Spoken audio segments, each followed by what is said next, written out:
Hi, I'm Dustin Abbott, and I'm here today to give you my standard review of the new Fujinon GF 80mm f1.7. It is an RWR. So R stands for the aperture ring. It gives you some different approaches to controlling that. More on that in a second. WR refers to the fact that it does have weather sealing. In this case, it's got a gasket at the lens mount, internal seals, a flooring coating on the front, a professional grade of weather sealing. And so WR stands for weather resistance. Now, this lens is for Fujifilm's medium format GFX system. I've actually done the review on a GFX 100, which is the body that Fuji loaned me. This is 102 megapixels, so we're definitely pushing the optical limits here. And this obviously is the large size camera. There is a compact, more normal sized GFX 100S that is just coming to market right now as well. Now, the GF 80mm is a full frame equivalent, and full frame 35mm is still kind of the standardized equivalency across the various platforms. So it's a full frame equivalent of 63mm and the maximum aperture of f1.7. That's a little bit more complicated. And in that f1.7, that is a measurement of the opening of the aperture, which is a constant, whether you're talking about APS-C full frame or even medium format. And so f1.7, when it comes to light gathering, is f1.7, whether you're talking APS-C full frame or medium format. Namely that if you were taking a photo in certain lighting conditions and you had 3 lenses with a maximum aperture of f1.7, assuming they're all within the tolerances of being f1.7, they should all meter the same way because all of them receive the same amount of light through the actual aperture opening to the sensor. What does change, obviously, from system to system is the way that the crop factor of the camera works, and thus the depth of field is impacted. And so with Fuji's APS-C, it's a 1.5 times, just a hair over that 1.5 times crop factor. And so that's going to impact depth of field. Full frame is a 0 crop factor, and so obviously that impacts depth of field. In this case, it's about a 0.79 times crop factor. And so depth of field is shallower still at equivalent focal lengths. And so in this case, you have an aperture for depth of field that's somewhere around 1.3 on full frame parlance to give you an idea of depth of field. And obviously that becomes a factor in that you've got a reasonably short focal length, 63mm, that's a little longer than normal, but certainly, much shorter than, say, 85mm, but you can still have pretty shallow depth of field for portraits, so it gives you some creative options there, and obviously that's the value of the lens, why it's been brought to market.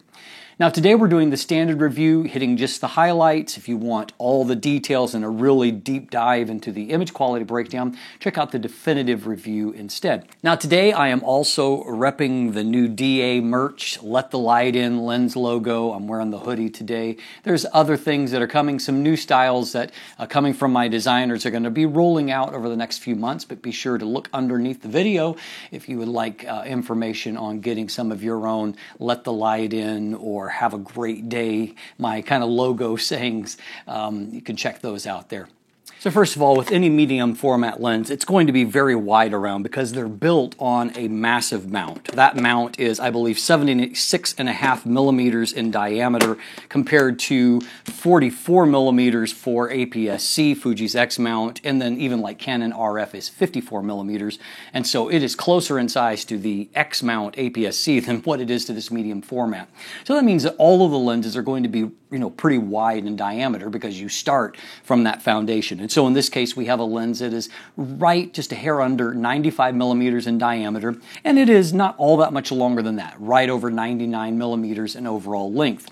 So the dimensions of the lens itself, it's a fairly squat lens, and it looks larger and narrower when you add on the quite significantly large lens hood, which is plastic, nothing special. It does have a locking mechanism, and it has a satin finish on it, which I don't love just a plain satin finish because I often find they're more susceptible to either showing fingerprints, oils, but also they start to get ball marks or bag marks and little scuffs on them after a while. So, a little bit of a kind of a flock finish or some texture variation on lens hood is my preference. But anyway, this is what you've got with this.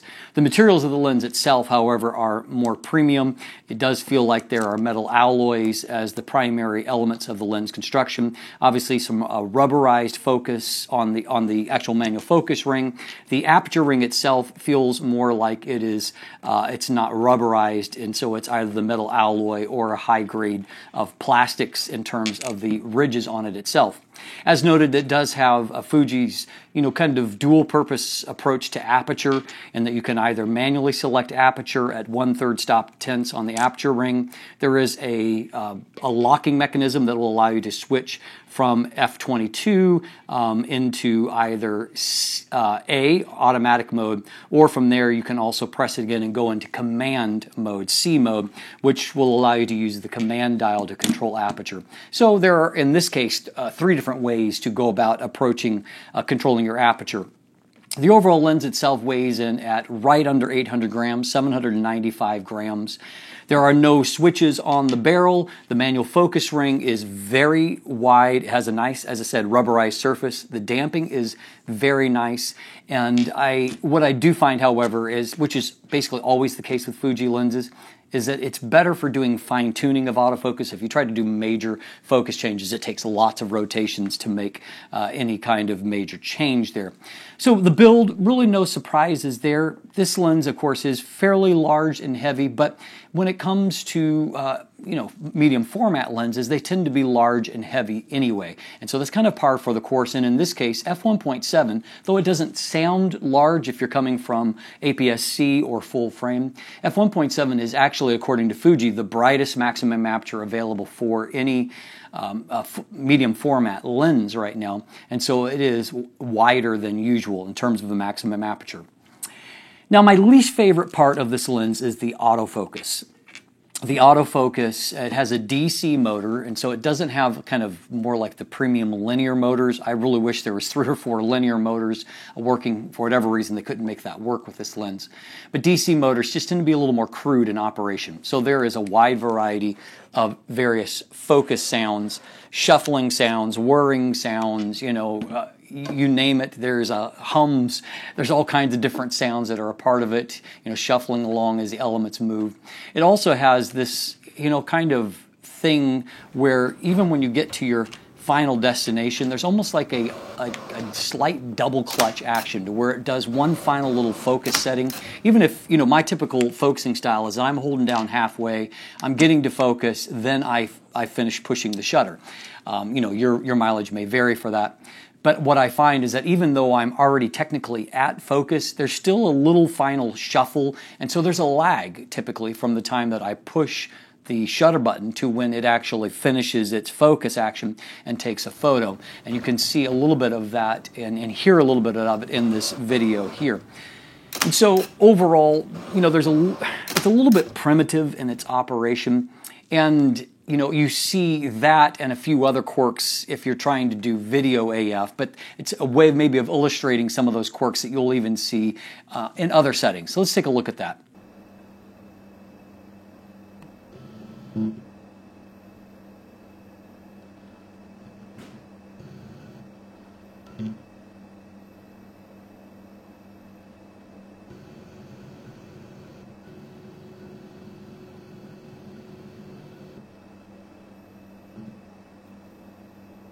Obviously, that's not a great result. And what you can't see from the video is that I wanted there to be about 3 or 4 times as many focus pulls as what the video shows. But it was just completely reluctant to do anything that I wanted. And so I would, move the selection box to a different place, either in the background or the foreground, and it just wouldn't move.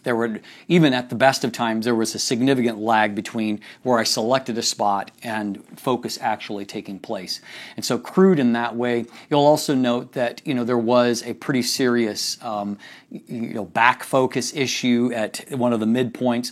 Also, when we went from the foreground towards the background, instead of moving in the right direction, it actually completely defocused, and then, only then, did the momentum shift and it go the other direction. You could see that little double clutch to where you got most of the way there. There's a pause, and then it finishes focus. just not great. I mean, bottom line is that if you're looking for a video to use or a lens to use for video use, number one, you shouldn't be doing on medium format anyway, but this is not top notch for that. The other thing you might have noticed is there's a fairly horrendous amount of focus breathing also as a part of the equation. Just not great.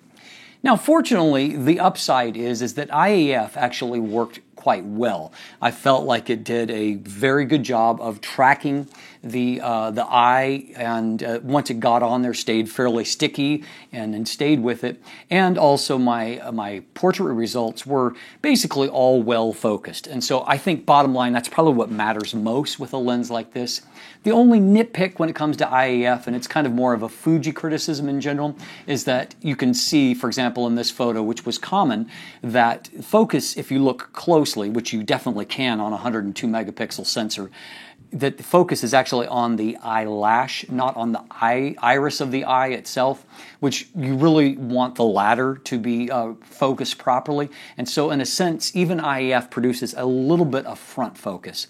So, I mean, not fantastic. And I will point out that the illustration I've just used, show it to you here again, is actually shot at f2.8. And so it's not even at the tiniest depth of field, and you're still seeing that problem. So let's talk about the image quality, because by and large, this is where things really start to come into perspective for this lens and frankly for medium format in general. I mean, these cameras in some ways are primitive compared to what you're accustomed to if you're using the best and the brightest full frame cameras or even APS-C. But where it all makes sense is when you look at the incredible image quality. And so in this case, I saw details in my test chart that I've just never seen before. And yeah, some of that's due to the fact of having higher resolution in the camera body than ever before.